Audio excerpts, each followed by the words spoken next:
но за старт, за да можам да одработам платата. Почитување на функцијата која ја извршуваш. Немаш право да покажеш и тоа не можеш да го направиш. Имам. Добро, дајте само Можете да сте саркастични колку што дајте уште сакате. една минута реклами, а потоа да ги завршиме. Ајде, нека остане.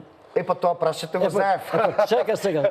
Патот до пеколот е поплачен со добри намери. Прочистување на избирачкиот список. Уште не ќе го чистиме. Значи, ако расчистивме, а не расчистивме очигледно, тоа ќе биде некаде околу 9 часот, значи за 2-3 минути. Во времето на Бранко Црвенковски. Немојте така. Онтолошки тие се тука. Најкратко кој е Таму ама до пола книга се одбележали. Нема да читаме цел. Па ме молам режија.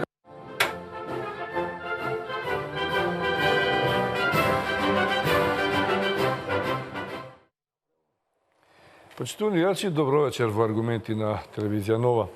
Ќе видиме дневно актуелни, ќе се врземе за доаѓањето на Јоханес Хан во Македонија, кој денес имаше интензивни средби со лидерите на политичките партии застапени во парламентот. Во овој миг, колку што знам според статницата, би требало да е средбата со лидерот на ВМРО ДПМН Никола Груевски. Со останатите веќе ги оствари разговорите. Она што нема да се случи е средбата со претседателот Иванов, кој ми се чини дека требаше да биде главниот таргет на така наречениот или не така наречениот притисок на странците врз македонското водство околу начините за разрешување на политичката криза, а сите упатуваат на претседателот Иванов, бидејќи таму е сега машата на некој начин, одлуката дали ќе се даде мандатот или не и како да се најде некое правно, политичко, издржано решение што би ја одвело Македонија надвор од оваа криза, иако тоа не е нималку лесно. Но бидејќи Хан и партиите се внатре, народот е надвор. Затоа и емисијата насловивме Хан притиска од натре, но народот притиска од надвор. На овие две теми, политички или правно-политички и безбедности, ќе разговараме со моите гости, господинот професорот Ивица Јосифовиќ, добро вечер, и господин професор Златко Кесковски, добро вечер. Како ви е помило да е во слово, може и професоре, може и господине, мислам дека нема да погрешам. Професори сме ние. По име, може. Професори, да. И по име може. А и од тој аспект ќе ве прашувам. Господин Јосифовиќ, ајде прво политичкиот дел, вие сте експерт за правото на Европската Унија и генерално околу Европската комисија и телата таму. Не беше одамна кога разговаравме скоро на оваа генерално на оваа тема, некои од работите ги објаснивме. Она што е најмногу ми остана во сеќавање, кога тоа што дискутиравме, беше можностите и алатките на Европската Унија кога доаѓаат на убедување, разубедување. Говоревме за морков и стап, старо правило. Некако ми остана во сеќавање дека нема Европската Унија веќе стап, дека се има само моркови. Резимирам значи една емисија и дека само земјите членки на Унијата можат да имаат некаква форма на притисок. Но да го ставиме тоа, не сакам да резимирам цела една емисија во две реченици, оставам вие да го објасните тоа. Дојде Хан и што сега? Што требаше да направи, што можеше да направи и што не може да направи? Ова е едно прашање, пак би кажал, од $1.000.000 за кое што нема одговор и не верувам дека вечерва би можело да се добие одговор по средбите со Хан. Не верувам и дека нешто утре ќе може да се знае. Тој дека ќе испорача одредени пораки, тој ќе ги испорача. Меѓутоа, дали нешто од тоа ќе произлезе како финално решение, не верувам. Верувам дека од утре и понатаму ќе останеме во една ваква статус-кво позиција, затоа што сите страни кои што учествуваат во оваа политичка криза, во овој процес, се со противни, сосема спротивни диаметрални ставови кои што Европската Унија, односно нивните официјални лица, не можат во моментов да ги решат. Толку се спротивни што не може ни мандрак, да речеме, да ги надмине? Па во овој момент, како што гледаме, не може. Поминаат доста официјални лица во Република Македонија. Тие најчесто произлега од Европската Унија. Ќе го кажам повторно ставот кој што го кажав и минатата емисија, дека сметам дека САД ќе се оттргнат од проблемите внатре кои што се случуваат во Европа, посебно во државите на Балканот, така што сега ова клучно станува проблем на самата Европска Унија. Од оној факт дека Европската Унија толку многу се соочува со внатрешни проблеми, каде што сега на 25 март, мислам, треба да имаат состанок каде што ќе треба да се утврдат сценаријата за иднината на Европа, каде што самите држави имаат толку спротивставени ставови, а на 29 март треба да се активира членот 50 за излез на Велика Британија од Европската унија, мислам дека Европската унија многу тешко дека ќе може да обрне внимание поголемо некое тука на овој регион. Затоа се сведува на ситуација да испраќа еврокомесар за проширување или европски пратеници или високата представничка за надворешна политика, која што само се тука во принцип да ги пренесуваат ставовите на државите членки. Значи, државите членки самите, како такви, оние посилните, да речеме, кои што би требало да имаат одредено влијание кон државите од Западен Балкан, не се во моментов толку активни и немаат желба толку многу да се активираат. Меркел беше најактивна досега. Да, ама сега е друга. Ама сега е друга состојбата. Сега Меркел не е толку фокусирана на Република Македонија и на Балканот. Да. Значи не само што не е само Германија дека ги чека избори, многу повеќе држави ги чекаат избори во текот на оваа година. Тука впрочем вие и Брекзит, тука вие и иднината на Европската унија. Значи не можете вие сега чекате Германија и Франција да се сосредоточат на нас кога имаат од друга страна Велика Британија која што излага и треба да утврдуваат како ќе оди тој излез од Европската унија, а од друга страна и треба да утврдат како ќе функционира Европската унија понатаму, бидејќи имате 27 држави кои што секоја си влече на своја страна. Оној животен факт кој што постои во Европската унија е дека големите водат, помалите следат. Да, ама господин Јосифовиќ, не мораше да дојде Хан, не мораше ни Могерини. Значи има една поговорка, со сила не може некој да ви даде, може да ви земе. Сега прашањето дали тие сакаат да ни дадат, да ни помогнат или сакаат да ни земат. Не. Има и тоа има различно ги доживуваме представниците на Европската унија. Еве, дојде Могерини. Ако самите не се подготвени нашите водачи да најдат компромис, никој не може да би најде компромис. Нормално. Ама гледајте го минатото на функционирање на европските представници на оваа територија, односно на Западен Балкан. Гледајте го, да речеме, уште од времето на војната во СФР. Европската унија тотално потврли, односно тоа беа Франција, Германија и Велика Британија кои што беа дел од некаква си контакт група каде што не можеа да ги застапуваат интересите на Европската унија. Гледајте на пример во 2001 година Кецковски е директен учесник, он може тоа подобро да го објасни. Изјавата на Хавиер Солана дека Република Македонија е тест за Европската унија. Па ако испаѓа дека ние од 2001 наваму ние сме за све тест, нас не третираат како една територија на која што може да испробуваат они различни модалитети на начин на кој што они ќе си ги водат политиките. Само нашите политичари. Ама зашто не го спречуваат? Не да ги спречат, нив да го спречат наоѓајќи во себе можности. Тоа кажувам, значи не се наоѓа начин кој што ќе може да го спречиме ние. И затоа, видете, тоа е и друга ситуација која ќе се доведете во некаков проблем, кај нас секоја ситуација од која што можно е да произлезе криза или одреден проблем, ние имаме политичари кои што првата работа што ја прават е да одат да плачат кај странците. Па се нормално е, чим си отишол да плачеш кај странците, ќе чекаш после да ти дојдат и они да ти ги решаваат прашањата. Професор Кецковски, кој е посилен? Хан или народот? Неколку дена излегуваат јадници граѓани. Јас мислам дека без разлика на кој начин од тие се подсврсти се во некои ставови, дали им се наметнати или спонтани, веќе не е ни битно кој зашто е, значи тие луѓе се детерминирани дека Македонија не ја даваме. Значи тоа е најпросто кажано. Значи прво вака, ја мислам дека Европската унија во овој момент или во овој след на настани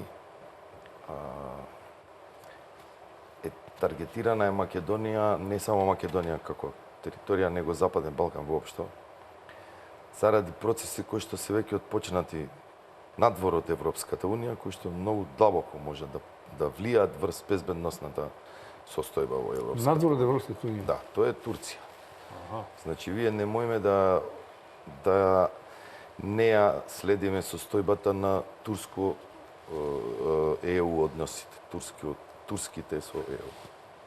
Страшен развој имаме на настаните, кој што сметам дека ќе ескалира до момент на тотална блокада на Турција од страна на Европската унија. И ова е некаква припрема во овој момент.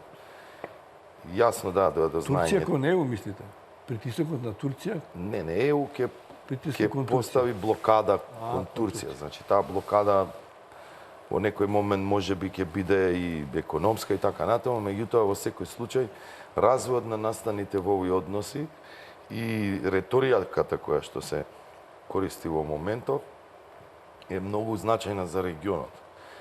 Мислам дека Европската унија е заинтересирана за Западниот Балкан што побрзо да го интегрира, веќе не е НАТО она структура која што е водечка, бидејќи НАТО е во овој момент во една состојба во која што условно и не може да се дефинира понатамошниот тек на функционирање нејзиниот, се додека Америка не се стабилизира, односно не ги стави во рамки нејзините движења.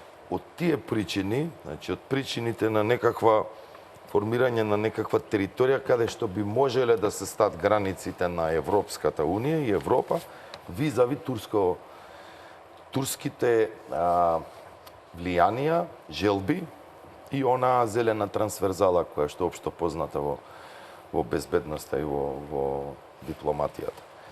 И мислам од тие причини, ако ја следевте и Могерини, таа во својата изјава даде една теза дека ако овде во овој регион малку се запали состојбата, би имало геополитички проблеми, значи тие се геополитички во рамките на интересите на ЕУ. Така да овој некаквото мешање, условно да речеме, на Европската Унија, мислам дека е од тој аспект. Од друга страна, Ивица знае добро дека Европската Унија е јалова до сега во сите и неуспешна во сите нејзини обиди за било какво смирување на било какви тензии. Искуството овде кажува дека само Америка е таа која што ставила шака на сите конфликти, тензии, недоразбирање и така натаму. Од друга страна, како што потенцира и Ивица, таа е мало на страна од состојбите и се останува некој кој што во принцип до сега се покажал како неспособен да може да се справи со било какви проблеми, да не ги решаат нас проблеми. Тоа е едната страна.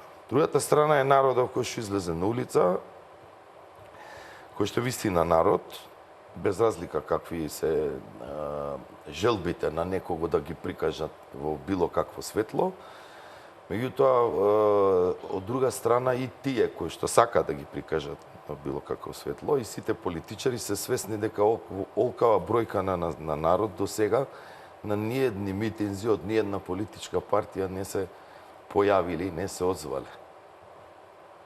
Така да, со самиот тој факт, со присуството на една генерација на луѓе, шарена генерација на луѓе која што е таму, ќе видите дека во суштина народот е уплашен за сопствената иднина на она на кое што генерации наназад се труделе да го создадат. Таа е целата поента на протестите на македонскиот народ кој што е во моментов на улиците.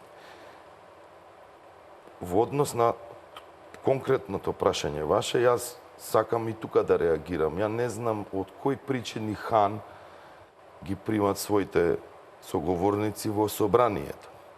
Собранието е дом на народот.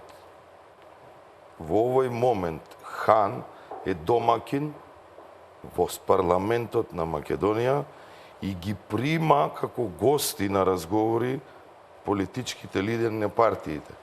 А оние чив е дом собранието се надвор од собранието. Добре, имаат представници, не би можда народот да влезе внатре. Не ме разбирате, ова е... Разбирам фигуративно. Фигуративно, точно тоа сакам да ви го кажам. Прво, Хан не е... Може во Европската комисија, може на Нека си најде начин порано, сега видите да ви кажам, низ Македонија и низ сите кризи до сега никој не примал никого во собрание. Примал Александар Палас, примал во амбасади и така дале. Ако сакаат лидерите да одат во амбасада. Најчесто во резиденциите, не се во амбасада, амбасадите се екстериторија. Така да, и символиката мене вака ми е болна во принцип. Значи, ја не можам да го доживеам Хан како представник на Македонија. Што е собрание? Имат своја символика во тоа. Од собрание, вие Хан, видите, може нека си земе нека си откупите еден спрат од Александар Палас и нека прима кој сака. Нека е така. Но прашањето беше кој е посилен во оваа смисла. Па посилен е народот сигурно. Значи, видите, вие не можете да си играте со народ. Никој и никогаш. Имате 1 милион причини до сега и 1 милион примери дека со народот не смеете да излезете. Затоа ти ве прашував, професоре. Вие сте безбедњак. Говориме за безбедносните аспекти. Денеска, односно вчера, сите се прашува што ќе биде денеска и што ќе биде денове. Ќе имаме ли ние суди, ќе имаме ли тепачки, ќе имаме ли конфликти, се преговори во собрание. Значи, народот, од безбедносен народот аспект. го чека исходот. Народ е сите граѓани во Македонија. Во Македонија, точно. Албанци, македонци, шарена револуција, ГДОМ, Да, заедно за Македонија. Значи, тоа е народ, не само гласачкото тело, него и повеќе од тоа. Добро. Овдека е значителна бројка на луѓе вклучена, ама не и оној народ кој што може да биде здружен или да биде поделен и да биде конфронтиран. Добро. Што кога и другите делови на народот би излегле, аз тоа прашувам. Значи таа Тоа е е граѓанска дилемата кај граѓаните што денеска и деновиве. Тоа е граѓанска војна. Не може. Па ако излезат контра овој народ, тоа ќе имат судир не меѓу народ, значи меѓу граѓаните, меѓу граѓански судир. Како да не се случи? Дали ќе се случи? прво Неако и да знаеме прво дека ќе вака, биде така. видите, во ниедна држава не излегуваат 100% од граѓаните на протести. Втора работа, кој се барањата од протестите? И тоа е суштинското во целата приказна. Кој се барањата од протестите? Не сакам никого да девалвирам, меѓутоа во процесов досега овие 2,5 години, како почна целата криза? Целата криза почна со една реторика или барања кои што секојдневно ги допираат сите граѓани. Тоа се човекови права, Владење на право. и така натаму, значи владење на право, Демократија, не знам, слобода на медиуми. така то почна со таква е некоја торика, па така се повикува на протести и така натаму. До каде дојдовме ние во суштина? Зашто сега не се поставени тие прашања за дискусија во влада, него се поставени прашања кои што се суштински од државноста на Македонија како држава. Значи не е веќе овој проблем кој што ги зачнало проблемите. За ова следна настан има. Следна настан има. Тој следна настан и во безбедноста е почнат. Ти имаш иницијална каписла и после расте, а крајната цел е сосема друга. Значи, ние почнавме со Мартин Нешковски, завршвиме со промена на имево на држава, со промена химна на знаме, на не знам. Значи, тука е проблемот. Зато не можеме ние сега да речеме ќе дојдат и едните, и другите, и третите, кој да дојде? Не можеме ние да се измешаме и да речеме овие демонстрираат денеска против платформата албанска, па да дојдат тај сега дел од албанците. Ситуација, шарената револуција и ГДОМ се разминаа два пати. Имаше тука полицијата ги огради. Видите, значи Не проблемот знам е колку беше следен. опасно, ама не беше пријатно. Проблемот е следен. Кои се барањата? Тоа е Кои биле барањата на едните, кои се барања на другите? со оправдување за едните или другите, ама секој кога настапува има свој барања и верува во нив. Точно. Ето, Кои тоа се е- сега видите, затоа ви викам, вамо биле владење на правото и да имат извори, нели? Така, дојдовме до извори. А зашто ова сега ситуација да не разговараме ние дека видите овој народ кој што е собран никогаш не слушна во реториката нивна дека бара да нема влада. Тие бара да нема влада врз основа на албанската платформа. И никој не им доаѓа да им каже видите ние отфрламе платформата и ќе се правиме влада. Тоа е- Ја отфрлја ли ја платформата? Не, ќе запреме тука кај платформа. Значи, тоа е проблемот. Запреме. И сега нормално, ако вие не му одговарате никако на една... Прво, вака, Љубиша, ние сме долго години од осамостојување до сега не бисме биле деца, значи сме возрастни, точно знаеме бројката на луѓе што значат и колку имат кредибилитет да може да го то побараат. Добро, да, може да правим мала пауза за Може. реклами? Одиме со реклами, па сакам да го продолжам шлагбордот кон Јосифовиќ.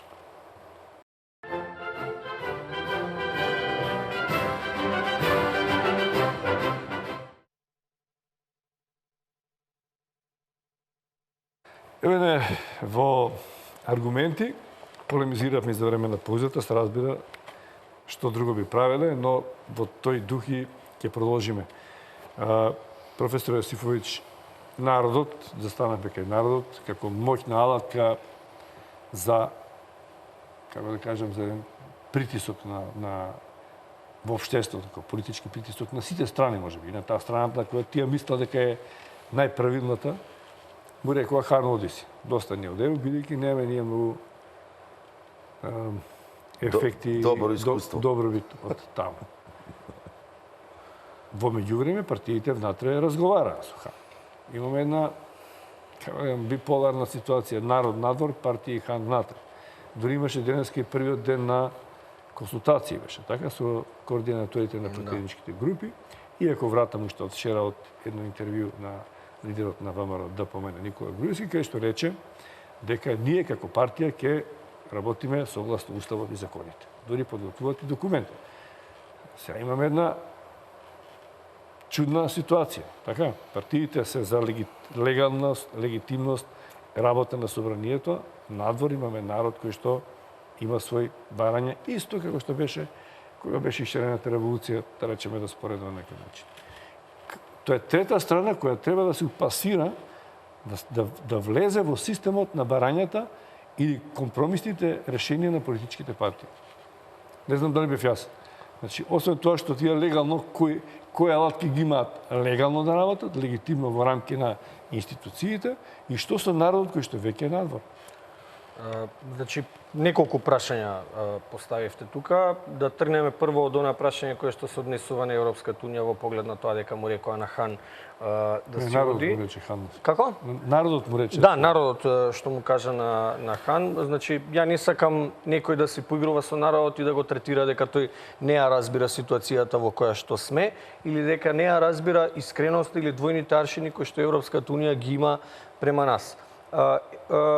Ако се вратиме исто повторно историски, генезата мора да се види за однесување на Европската унија кон нас. Ние бевме водечка држава 2008 да влеземе во НАТО.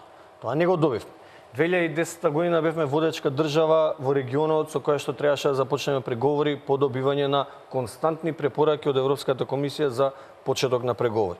Ниту ние сме ги почнале тие преговори, ниту ништо, затоа што се водеше Европската унија од инаетот на една држава само да крева раменици и да кажува дека немаме начин како да ја интегрираме државата во Европската унија. Тие до ден денес немаат начин како да ја интегрираат. Ние дури да ја решиме оваа криза, тие повторно нема да имаат начин на како да не интегрираат во Европската унија. Насоката која што се води од страна на Европската унија и комесарот поточно, ајде да речеме и Могерини, има одредена позадина во однос на оние стравувања кои што се во насока од прво барањата на албанската платформа, во насока на федерализација, до конечно решавање на спорот со името. Како има страв? Кај нив? Не кај народот. Кај народот. Затоа што повеќе од јасно е дека ние не може да влеземе во НАТО, ни во Европската унија без промена на името. Значи тоа е повеќе од јасно. Значи нема. Па видете, Европската унија постојано настапува кон нас со една демократска условеност со која што само дава дополнителен мозаик на бенчмаркови. Јас мислам консензуално одлучување веќе во Европската унија, мислам дека нема никогаш да може да се појави повторно консензуално одлучување, а уште помалку па некои држави внатре да решаваат на основа на компромис. Значи Европската унија кон нас настапува со еден вид на демократска условеност, повторно ќе кажам, со мозаик на бенчмаркови и дополнителни услови со кои што од нас бара ние тие да ги исполниме. А фактички позадината е дека таа демократска условеност таа користи единствено како изговор за да го држи Балканот надвор од Европската унија без исклучок. Се овие граѓани што се надвор, повторно ќе кажам, не се да ги смета некој дека се наивни или дека не знаат што се дека не се разбират. На избори си гласате за програма на партија и очекувате дека таа влада која што треба да се создаде ќе работи на основ на таа програма. Вие на народот му сервирате нешто што е после завршување на изборите, одредена платформа за која што кој колку и да каже дека местото на нејзино склучување не е битно, е многу важно и има одредена посебна тежина што таа е склучена во Тирана. Најбитно. А ако гледаме како Европската унија реагира на тоа, вие можете да земете институционално, па да кажете дека комисијата сега за сега нема никакви забелешки. Меѓутоа не е комисијата најсилната институција во Европската унија. Вие ви се јавија и држави и други високи представници на други држави членки на Европската унија кои што осудија таа платформа. Па никој не се држи околу тоа. Вие не најдовте за сходно ниту еден политичар од надвор да биде осуден за неговите изјави упатени кон Европската унија, а имате домашен политичар кој што кажува дека целата вина е кај нас, што ние сме скарани со соседите. Па пази богати. За ние што не можеме да го оствариме нашиот принцип на самоспознавање, на постоење на идентитет, тоа е наша вина. Тоа што некој нас не признава никако народ, никако нација, никако идентитет, некој да отиде во странство, во Швајцарија и да каже дека ние сме криви за тоа. Значи, народот си знае и народот е затоа излезен. Си бара повлекување на еден документ кој што е неприфатлив. Од друга страна, освен Хан, ја имавте и Могерини. Могерини нити нешто успеа овде да направи, нити пак успеа да го разубеди Иванов да го даде мандатот. Туку Иванов чисто и јасно кажа дека нема да работи под уцени. Нема да дозволи давање на мандат со тоа што ќе може да се пристапи кон одредено редефинирање на државата. Повторно ќе кажам, со краен услов да има промена на името, бидејќи промена на името е услов за членство во НАТО. Работи за промена на името, федерализација и за мене крајниот резултат е тоа. Како? Новата влада? Не, ама тоа е Платформа тоа е постапка, тоа не е нешто што ќе се случи за 6 месеци како што некој претходно велеше. Не е тоа дека нешто ќе се случи за 6 месеци. Тоа си е постапка кон која што ќе следи понатаму. Вие откако ќе федерализирате една држава, веќе тука имате федерални единки кои што одлучуваат самостојно и кои што ќе имаат поголема самостојност во одлучувањето за целите државни работи. Не е така. Тоа веќе ако влегуваме во федерација, тоа е више друго прашање. Меѓутоа да се навратам повторно на европските представници, начинот на кој што Европската унија функционира. Вие имате тројца пратеници на Европскиот парламент. Па не сите пратеници размислуваат така за Европската унија. Во Европскиот парламент се усвојуваат резолуции во поглед на Република Македонија. Најголемиот дел од тие резолуции се позитивни. Во Европската комисија се усвојуваат извештаи. Сите извештаи даваат препораки за членство на Република Македонија. Го имавте извештајот од Прибе. Толку се фатија сите партии за тој извештај од Прибе, а сите реформски приоритети што се наведени во извештајот на Прибе стојат во сите извештаи на Европската комисија. За на крај да го испратат Ван Хауте, кој што за мене треба подхитно да се прогласи за персона нон грата во оваа држава. Тој мене ми каже како ние да уредуваме државата внатре. Навистина, за мене Европската унија го изгуби кредибилитетот на дејствување не само во Македонија, туку и на Балканот, затоа што работи на двојни аршини. Кесковски, дури да е така, ако е така, што можеме ние да направиме да ја заобиколиме Европската унија? Ако сме во криза, а очигледно тешко се доаѓа до компромис, бидејќи сите страни не прифаќаат било каков чекор што доаѓа до компромис. Иако може би има некакви понуди, кои што веќе ги знаеме, барем еден-два. Еве ќе тргнеме Европската унија на страна. Ако не можеме сами, од кого да побараме помош? Можеме ли сами да седнеме уште еднаш да се обидеме? Знаете, ние можеме да теоретизираме до утре со бајле. Ако сте решава проблемот во едно семејство, че мора да се седне, се најде решение. Јас сакам да гледам работите објективно, не субјективно. Желбите се една работа, а фактичката состојба се сем друга. И ако иследите партиите, си има желби. Нормална работа. Да имаат желби. Што сака да ми се случи, нели, како и секој човек. Така и тие. Меѓутоа, во суштина, фактичката состојба треба да се согледа. Која е фактичката состојба? Дека двете понудени варијанти во овој момент во држава, како политички завршеток на кризава, би продуцирале конфликт. Двете решенија? Двете решенија. Значи, првото решение е ова во моментов кое што се пласира како решение. Бидејќи ова сме сведоци дека ако продолжат видите, ако продолжите една сила да ги решавате работите вака како што се стојат, а имате 150-200 илјади луѓе кои што се противат на принципите на формирање на владата, вие ќе продуцирате конфликт. Со кого? Овој народ не е во моментов конфликтен. Значи, имате вие директни преноси, ги гледате дека е мирен, дека нема нити никаква во моментов никакви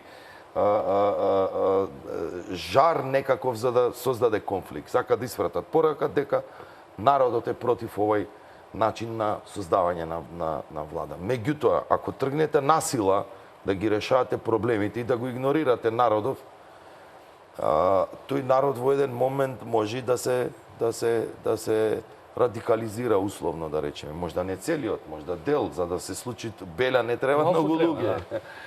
Значи, треба да имате представа дека вие имате 200.000 луѓе надвор. Со 200.000 луѓе Не може да излези Франција како држава на крај, не Македонија да излези на крај со држава. И вие ги игнорирате. И на етот водење со народ кој што излезе на улица е опасна играчка. И јас зато би го ставил ова како една фактичка состојба. Формирањето на влада врз овие основи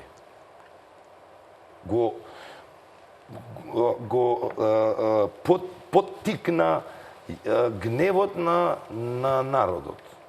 Бидејќи ова влада се формираат врз основа на платформата која што веќе 10 пати ја дискутираме и ставот мој го знаете вие затоа што на емисија кај вас го постави. И не се согласувам ни една партија, па дури ни председателот Иванов воопшто дека требаше да дојде да разговара со политичките партии кои се потписници.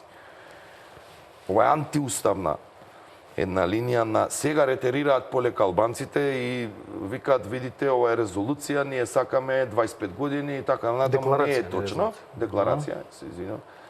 Значи ретерираат полека со таа. Меѓутоа фатете ги генезата земете на самото стварање на оваа платформа. Тоа се случи во Тирана, председателот на Албанија, премиерот на Албанија, председател на Косово и така натаму, па почна во ова претходнава недела пред воопшто да почне нешто да се разговара за влада, ние имаме реторика која што е пострашна од 2001 година. Пострашна, полоша, потешка, па барањата во платформата се поголеми од барањата во 2001 година. Значи, се екстремизам, типичен екстремизам, максималистички барања кои што требаше ад хок да ги Тоа до 2001. Значи, дали ме сваќате? Се случи 2001. 2000, сега видите што се случи. Тезата сакам да довршам. Оваа влада, вака формирана врз овој темел, ќе продуцират конфликт. Продуцират конфликт веќе на улица. И то треба да му е јасно и на едната политичка структура, и на другата, и на трета, и на четврта. Ако било која политичка структура во држава се помери со тоа и тргна да формираат влада, овој народ што излезе на улица, нема мислите дека би го поштедил ВМРО ДПМН. Не го би го поштедил. Овој народ излезе да си обрани идентитетот, суверенитетот, интегритетот на држава. Овој народ не излезе да брани никого. Ако ВМРО ДПМН, ако Ѓорги Иванов се согласит на формирање на влада врз овие основи, нема да викаат Ѓорѓе. Ќе тргнат и на парламент, ќе тргнат и на водно. Ова ти го ви го гарантирам дека е така. Како ќе препознаеме дека можеби албанските партии денеска во средбите со Хан можеби биле под лесен притисок да се откажат или да ги намалат радикалните ставови од платформата која што сега е рекува се и дека ги напуштаат екстремните ставови. Само ќе пуштиме ние. Не ја докажав теза. Кажете ја, само ја потсекам. Прво двајцата бевме јасни и со Ивица и јас дека народов кој што излезе надвор, она колку што можам ја да го сватам и колку што можам да го видам, никогаш не застана да рече антидемократски застануваме и влада не смете да направите никој. Тие барат да се јавно да се откажат од платформата и влада нека и нека прават влада кој сакат и како сакат, нека се договарат. Знае кој останува. Значи видите, повторно ќе ви објаснам. Значи народот се грижи за својот интегритет, суверенитет, за својата држава, за своите символи, за својата историја, за својата иднина. И од тоа се плаши дека со една ваква платформа овие сиве, државноста самата по себе ќе е загрозена. И јасно застана да каже, можете да правите влада ако оваа платформа не е основа за создавање на влада. Не дека вие понатаму нема разговарате за некакви балансирање на меѓуетничките односи, меѓутоа бара јавно. Ама самите рековте дека пред платформата се разговарало за одредени барања за унапредување. Значи видите, тоа е друг начин. Друго е да имате вие платформа и да како денеска, значи видите Беса денеска излезе со теза дека ние сме да се разбериме и тоа вака да се разбериме, да не е нејасно, ние бараме редефинирање на државата. после мислам дека контраверзна му беше целата изјава, затоа што редефинирање на државата согласно уставот и законите такво не постои. Како може да се редефинира држава согласно уставот? Значи тоа малку вака не знаеше може да формулира. Значи, може би нема промени на уставот, него Ама не може да се редефинира значи државата промена на без уставот. уставот. Значи они се откажуваат од редефинирање? Не, него Не, тие бараат река, ние редефинирање. сме за редефинирање на државата, меѓутоа сакаме согласно уставот и законите, кај постои тоа во ниеден систем не постои. Вториот предлог беше на ВМРО ДПМН дека би му дала 51 пратеник на СДСМ за да создаде влада. Нели и таа влада би создала конфликт. Немаме албанци во владата и нормално е дека ќе ги разјариме албанските страсти и би создала конфликт. Двете варијанти во овој момент се конфликтни. И ако реално ги согледаме работите, не се одржливи нити едната, нити другата. Што значи тоа? Дека мора да се откажат и од едната и од другата и да седна на маса се договора што понатака. Дали се интерес веднаш избори, какви би биле тие, тогаш треба да се. Затоа што видите, ние можеме да предложиме све, на крај ќе седна на маса, тие ќе се договорат и тоа ќе се реализира.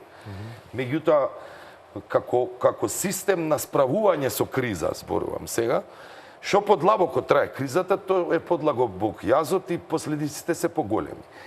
Се додека не дефинираме не дека овој начин на формирање на влада е конфликтен и овој другиот како предлог е конфликтен, бидејќи двете се поставени на судир на етникумите, до тогаш ние не можеме да разговараме за надминување на кризата. Кризата мора во овој момент сите партии да се тргнат од своите позиции кои што им се наметнати во теков на преговори, да се седне во интерес на државата.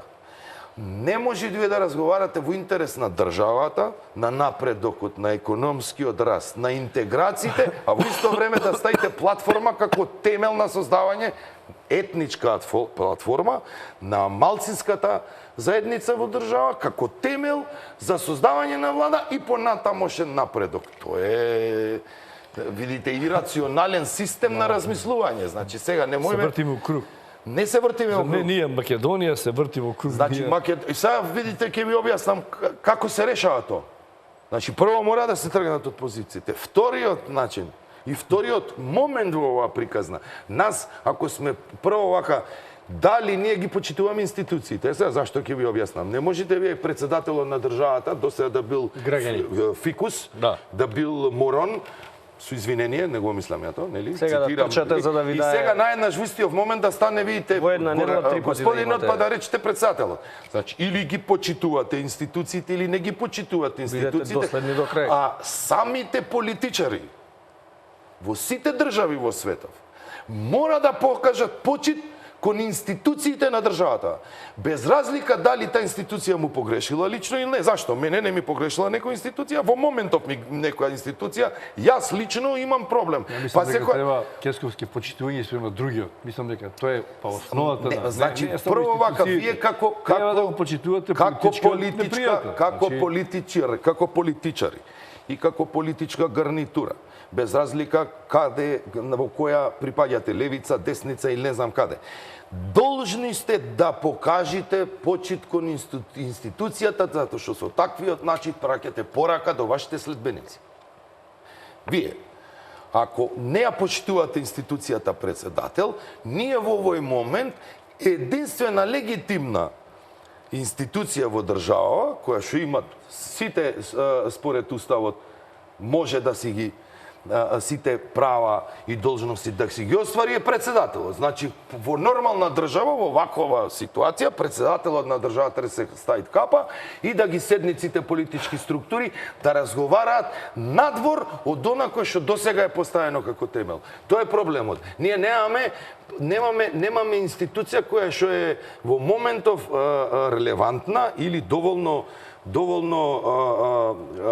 со доволно голем кредибилитет условно за сите страни за да може да седне и да ги Па не сме седне ги сите да создали. разговарат. Па точно за тоа изборам, вие не може да растурате. Почитување на Да, први ни ги растурате темелите на држава, па после ќе создаваме држава. И ние 25 години правиме истото. Секој 10 години прво ни растураме држава, па после правиме држава. Кескавски? Јосиповиќ. Па добро, ова горе-доле Без прашање. Кецковски, па не, добро, отвараме дебата. Значи, ова горе-доле Кецковски што го кажа е сосема точно. Има големо непочитување према институциите, посебно према институцијата председател, кој што нели, ако го сметаме како татко на државата, треба да се грижи за интегритетот и суверенитетот, иако го ја има она право да го додели мандатот. Видете, например, да тргнеме од претпоставка на начинот на кој што преговараа оние кои што се сега во позиција за формирање на влада. Дури и кај нив ќе најдете спротивставени ставови во однос на самите преговори кои што излегуваа од едната страна јавно, од другата страна се држа малку под тепих. Ако тргнеме од СДСМ, тие јавно ниту еднашка не излегува со став да кажат што е прифатено од албанската платформа или што е зборено, разговарано и што е договарано и што може да влезе во таа нивна Не го владина. покажа документот. Кажа тие на презентацијата на владина Не кажа, програма. Значи, викаат Што они, рекоа не, сега? видете, Не ама го сега они покажа видете, ама документот. тие рекоа дека тој документ дури ќе го објават и јавно. Па не го објавиле. Без разлика, дали го објавиле, не го објавиле, веднаш по тоа објавување на владината програма излегува од ДУИ, кој што кажаа дека не е точно тоа што е наведено во програмата, затоа што тие биле договорени и за двојазичните банкноти и за двојазичните униформи, односно символи на војската и на полицијата. А во пресконференцијата на СДСМ беше јавно кажано дека ќе пристапат кон разговори за менување на државните Тие дуи символи. стално контраидеа и во изјавите со преговорите со ВМРО ДПМН издегуваа со контраставови. Едно велеше едните, тие другите, тие постојано идеат со некои контри. Они не кои што- формираа, ама тие со ВМРО не формираа мнозинство, формираа овие. Да, сакам Сега да овие кажам, треба ако да го изјавите кои да што создадат. постојано- Еве да одиме на пример со Алијанса.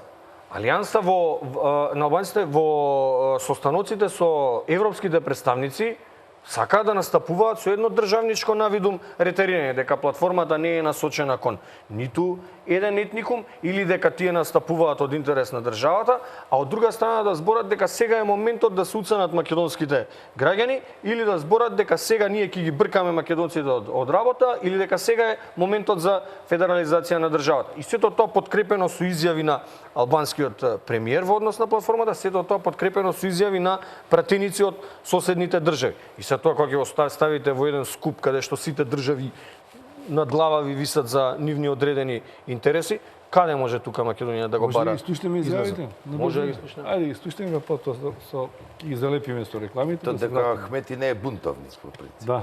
Не, не. Не, И тој затоа сака да претпоставка го смена. Тој кажа, ние не сме бунтовници, а уствари ти од бунтовници стана политичари. не сме веќе бунтовници. Требаше да речи не сме веќе. Веќе. Тоа е друга. Му се заканува смена за тоа.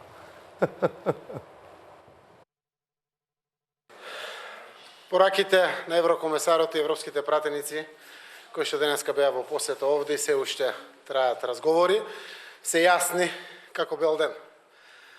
Се договоривме дека процесите мора да бидат обрзани. Секој ден изгубен за Македонија е изгубен за сите граѓани и за европските перспективи на Република Македонија. Секако, образувањето на процесите не значи дека треба да престанеме да бидеме внимателни за сите овие провокации што се случуваат од другата страна, но едно е јасно, мора да побрземе. Ние остануваме на нашето внимателно насочување на демократските процеси во државата. Веќе е презентирана програмата на идната влада и очекуваме да овој процес заврши овде.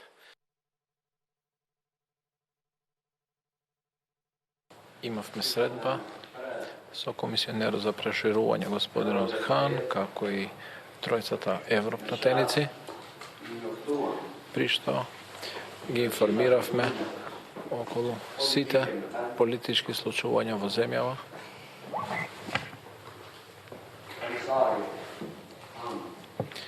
Комисионерот Хан и тројцата европратеници изразија заинтересираност, огромна заинтересираност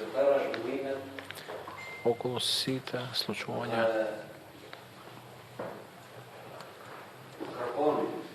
и побара изнаоѓање на можности како Да се надмине ситуацијата и земјата да се врати во нормалност.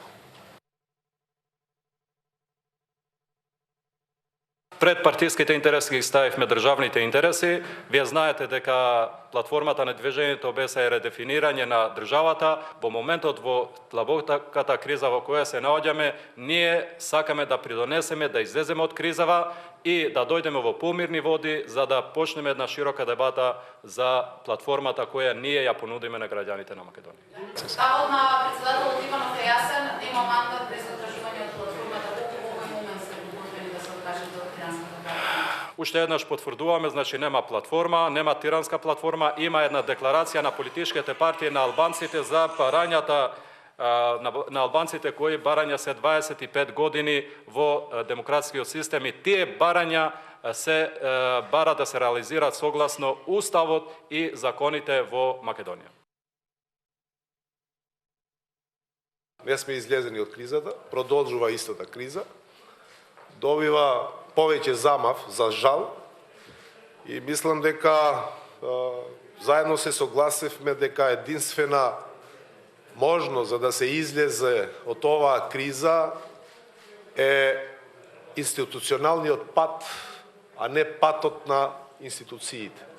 Мислам дека дебата на ова општество и треба, ништо е забрането за да се дебатира, да се дискутира и заеднички да донесеме одлуки за иднината на сите граѓани тука во Република Македонија.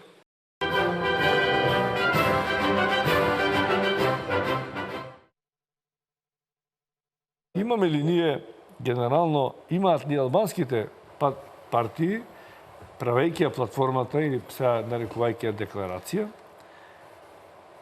еднакви ставови, дали се усогласени околу тоа што сакаат или само си ги напишаа сите своји различни барања и сега затоа не можеме да разбереме што е платформа, што е декларација, што е делот на барањата во време на кампањата од ДУИ и од НИВ, што е постизборна платформа и како ние да бидеме сигурни дека сме точно информирани за што станува збор и за што се преговара.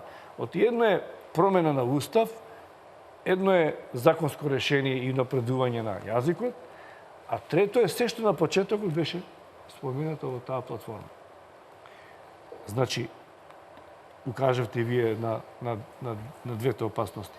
Дали се тие победници или не се победници на изборите, тие прават, да речам в наводници, проблем при конституирањето или ке прават проблем и сега, и секогаш, и во идни времења, ако самите не се откажат од платформата. Оти ние ќе бидеме доведени во ситуација. Денес СДС, пред тоа ВМРО, на наредните избори, па ВМРО, па СДС, да се откажува од таа платформа и да не може да формира влада, бидејќи ќе бидат уценети. Дали е тоа победничката или не?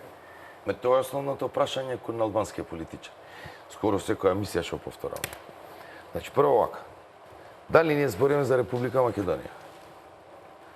Која е во нивните очи Република Македонија?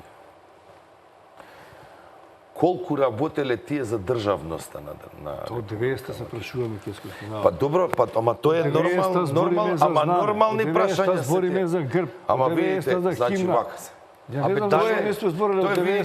Значи проблемот е што тие се меѓусебни односи.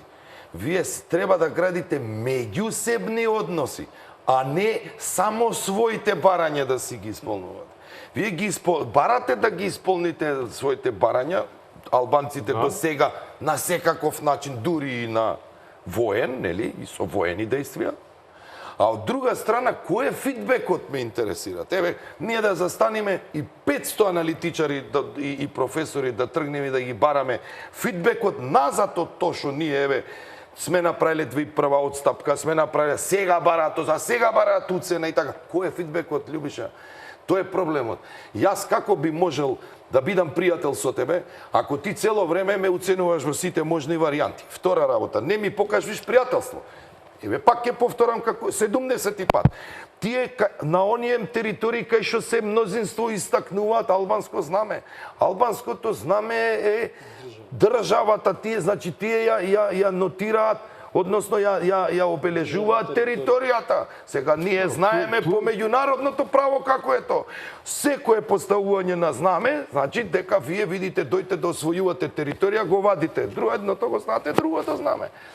Значи ние не се наоѓаме во северозападниот дел на Македонија, во македонска територија. Во која македонска територија се наоѓа?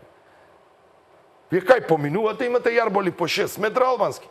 На крај крајава, пред 3 дена Ахмети гробот на еден од командантите таму од Велију во Колари го откри со голема Албанија. Сега зашо ќе треба да се правиме ние сега неписмени, глупи, да замижиме на двете очи па да речеме видите сега ние ќе изиграваме швеѓани, а ти од другата страна не се финци. Значи ние немаме односи европски. Ние тенденција имаме на завземање на територијата, која што тенденција политички понатаму со ваквиве платформи, на политички начин, на разговори и преговори, на отварање на дебати, пазите кај што во дебатата треба да учесник села, кој што сега многу државност, нели, сака да државнички карактер да покаже, од друга страна не ја признаат македонска нација воопште дека постои. И сега ќе разговарал тој за државност. За каква државност? За која држава? Тој е проблемот, за која држава правиме муавет? За Илирида? Или правиме муавет за Македонија? Зашто тие не излегоа ни една од албанските партии да осудат пратеничката албанка што со онаква реторика дека синовите албански се родени, дека ќе се борат за албанците овде и дека овде кај што се наоѓам се Илирида. То сакам да ти објаснам што имаме ние фидбек. Какви пораки ни праќаат нас албанците 25 години. Значи имавме референдум за осамостојување од Србија, тогаш пошто трите беа од тие не гласа. Устав носевме на Македонија, не гласа. Завземавме касарните и границите, тие не се јавија на мобилизација, напротив прогласува Илирида истата година, во истото време. Не се јавија на попис 94 година, одбива да се попишат, точно. Ти уставот не го признава. Па добро, не, се ова сега збориме државноста и градењето на институциите на државноста. Значи, не признава законот за знамиња и употреба на јазиците, така, затоа имаме конфликт 97 година, 96-97 Огостилар, така. 2001 година имаме војна, 2004 година имаме територијална поделба на локална самоуправа, така. И сега 2016 година имаме ситуација се некакви условувања има. Па амнестијата 2010-11 година, значи ние 25 години правиме отстапки, а повраток немаме. Значи ја еднаш да го слушне пред тој Ахмети и јако е слезен од дозгора од униформа да кажат ја се борев што се борев, ама ова е Македонија, ја сакам држава, еве го знамево до мене, од сега сите ќе правиме држава. Не е така, Љубиша. Ние цело време македонци се представуваат како националисти затоа што сакаат да си одбранат територијата. А никогаш не се тие представени како националисти кои што имаат тенденција да отцепат дел од територија. Ја не можам да разберам тоа. Никај дел од нашиве. Македонци е зборам по етникум. Значи ние би отвориле дебата, меѓутоа во таа дебата секогаш има две страни. Тоа е како водење љубов со маж и жена. Ако нема љубов, има однос. Тоа е суров однос. Нема љубов. Ние сакаме на една територија во еден стан да живееме, уствари не сакаме очите да си видиме. Тоа е проблемот. Значи, балансот во семејство мора да има баланс, нели? За да имат баланс, имат отстапки. Тие отстапки се и од едната и другата страна. Сега, ние правиме цело време отстапки, тие цело време имаат некакви барања, никогаш да ни покажат дека уствари се за соживот овдека. Кога? Еве, објаснете ми еднаш кога тие застанале да речат или да имаат реторика, или символика, или начин, или дејство со кое што ја би бил сигурен дека тие немат да земат дел од територијата и да ја носат некаде сега. Во такви односи, во кои што сега сме дојдени, за што говорите 2016, значи последнава ситуација, се наоѓаме во ситуација во која што никој нема предност. Иако изгледа дека има, но се чини дека никој нема предност од политичките партии, така? Или има? Мислам дека нема. Мислам дека никој не е решен. Па дури ни СДСМ со тоа новото парламентарно мнозинство не радо би отишла на план Б. Па дури ни Хан не го фаворизира планот Б без Иванов. Така? Има една ситуација. Па ни тие самите. Ниту па ВМРО, ДПМН, освен понудите за избори и за коалиција за поддршка, нема алтернатива како да спречи нешто или како да направи. И албанските партии, ако на крај никој не им гарантира дека може да бидат изиграни околу тоа мнозинство, може и тие да изиграат, не се стрекни и не се сигурни како ќе влезат во нова влада, бидејќи една влада има, што ќе се случува, две влади ќе имаме се во исто време. Нели, значи немаат предност. Затоа е добро можеби некој компромис што би ги вратил на некои почетни позиции. Добро, ама Кинскоски убаво кажа, тој компромис тешко да дојде по иницијатива на самите партии. Па, ма видите, поуште помалце тоа што е иницијатива на Европска Унија. Ако е така каква што е, за која што говорите. Не, ама Европската Унија според мене, пак ќе си кажам, направи грешка со Пржино 1 и со Пржино 2. Они сакаа нешто краткорочно, на брзо да се донесе некој итен договор кој што имаше проблеми уште од почетокот на неговото имплементирање. Значи ние се уште 2 години после или колку помина од Пржино 1, ние се уште разговараме за тие договори. Па затоа се појави и потребата, ајде сега наводно Пржино 3 да правиме. Нема више, Пржино 1, Пржино 2 више според мене не функционираат. Нема да седнат партиите да преговараат од тие почетни позиции. Убаво се кажа, значи оној кој што треба сега да ги собере е председателот на државата, сите партии да отстапат од своите почетни позиции, малку да се поместат, малку да се спуштат подоле на земја, да не настапуваат толку радикално и да се види што може да се тргне во преговори, јасно. Види, затоа што се бараше исто, тоа е многу дискутиран, тој принцип победник со победник.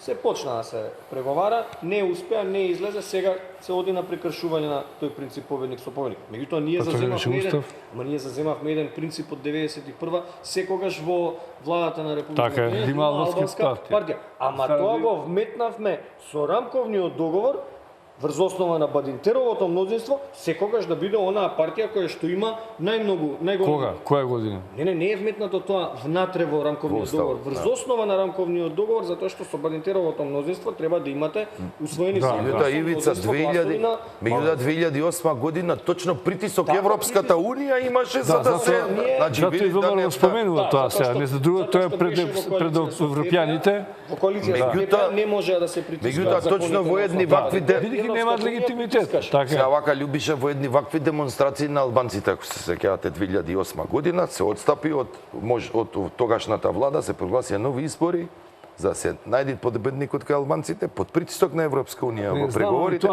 Да, меѓутоа сега имаме Ама не е најстекното решение. Тоа не го докажате. И тоа не е најстекното решение. Не е најстекно решение, значи видите. Тоа на некој начин е поларизирање на поетничка основа, така? Затоа треба да се стават... Кој е? Мнозинско победник со победник. Ама тоа е нормално, тоа е основата на рамковниот договор. Од една насока да нема маргинализација на малцинството или да нема мнозинството да биде супериорно над малцинството. Па тоа е 61 на Косово. Знам, ама првиот обид на ВМРО ДПМН со ДПА звучи пограѓански него оваа опција. Нели? Значи ти го држи принципот на една партија на албанците, без разлика што не е победничка, но дали таа го исполнува принципот на двотретинско мнозинство, не знам. Не можеше да се усвојуваат закони, но со системски закони, со двотретинско мнозинство не можеше да се усвојат. Дури да се во интерес на граѓаните, дури немаше да гласа, чисто од притисок, бидејќи тие се чувствуваа како победници и требаше да влезат во власт. Ако се оди од тој аспект, да успее председателот да ги седне, па да разговараат, пек, нека видат што може да излезе од тоа, добро. Една ситуација која што исто така може да се случи е еден вид на широка коалиција, која што не верувам дека ни ВМРО ни СДСМ бија заговарала. Мора да имат капа. Значи капата е председателот во овој момент најповикан за да преземе мерки. Ова поставеност на ВМРО и ДПМН со овие ликови кои што во момент и СДСМ со овие ликови во моментот кои што ги има, не се за широка коалиција, не може тие да направат широка коалиција. Третата солуција кој да направи влада во овој момент, таа е неиздржлива подолго, според мене 6 месеци, па не би дал година дена, не е издржлива, фактички пак се сведувате на барањето за презремени парламентарни избори. ВМРО не успеа ниту еднаш да истера мандат до 4 години. Секогаш одеше на скратување. Значи, вака, видите, ако ги зете сите варијанти во ладно, со ладна глава, пак ќе почнам ја преска во однос на справување со кризите, немате, мора да размислувате во таа насока. Мора ладно да ги гледате. Работите не со желби, желбите се едно, фактичката состојба е друго. Мора да се тргнат сите партии од позициите кои што се бидејќи се во пат позиција. Безизлезна ситуација, ние 20 и нешто дена, 27 дена е пат позиција. Притисокот кон овај председателот гледаме дека не враќаат со плод и ова е една пат позиција. Сите останати начини кои што би довеле до некаква влада се конфликтни, пак ќе кажам конфликтни, кои што би можеле да не доведат до една ситуација која што е многу полоша од она која што може да се менаџира. Менаџирањето е во форма на партиите да се откажат од своите позиции во моментов, да се преговарат на една друга основа, ако не можат и имаат анимозитет помеѓу себе лидерите, да се повикат други своји релевантни представници, да се договорат, по моје мислење широка коалиција од политичка влада не може да има, бидејќи и тоа е уште едно прашање кој ќе го носи лидерското место на премиерската позиција. Значи, дали ќе биде тоа ВМРО ДПМН со 57 како победник на изборите, или ќе бидат овие што имаат 67, така да и тоа е тешко дека во овој момент ние би дошле до една позиција на политичка влада. Кога ќе ги зете овие сите елементи во обзир, значи во овој момент единствениот излез, зборувам вака разумен, е формирање на некаква преодна влада, која што веројатно би била на политички договор меѓутоа од аспект на прифатливи на прифатливи личности кои што се во принцип не се партиски поданици, ева да речеме од еден аспект, кој што би ја стабилизирал во моментов ова тензија, значи би ја стабилизирал тензијата и во некој период од 6 месеци до не знам, до година дена, колку е овој период на спласнување на тензиите, доволен за да се тргне кон спроведување на нови избори и да се барат една солуција. Сега, меѓутоа, она што ние сме млада држава, што веќе имам 27 години, нели, од создавањето на држава, од желбата за создавање на држава, 26, донесе до тие постадолесцентни условно болести, да сега партиите осознаат дека пред да излезат на избори треба точно своите барања и платформи и основи за некакви идни коалиции да ги постават пред изборите, не после изборите. Така. Значи некаква школа треба да имаат. Втора работа што е многу важно е да ретерираат и само не молам да превршим. Со реториката треба да ретерираат со реториката сите страни, затоа што народот во овој момент и населението има страшен длабок јакс помеѓу себе. И не е на меѓуетничка, него на политичка основа, односно на основа на политичките припадности или барем мислењето, содействувањето и мислењето на припадност, ако не на или друга страна. Добро. Господа професори, ви благодарам што бевте... Извини, Ивица, сега не. Добро, дајте, следниот пат. Благодарам што бевте гости, што ги кажавте вашите аргументи. Се обидов да имам некои контрааргументи, за да има некоја полемичност. Имаше добри ставови, но мислам дека и самите рековте тврдихме тези некои кои што не ги искоментиравме. Да, дека политичарите, како рековте, сепак што и да зборуваме ние, ти ќе донесат одлуки, ќе си ги решат. Најможе да решат во интерес на сите граѓани. И уште една работа. Извините, пред да завршите, за секое суптилно прашање во оваа држава народот мора да одлучи. Значи треба да почнат и граѓаните да размислуваат на потегнување на референдумско изјаснување за секое такво прашање кое што ги додира сите елементи на државноста. Добро, благодарам уште еднаш, ви благодарам на вниманието, почитувани гледачи, а ние ќе продолжиме веројатно уште некое време дебатава после оваа дебата.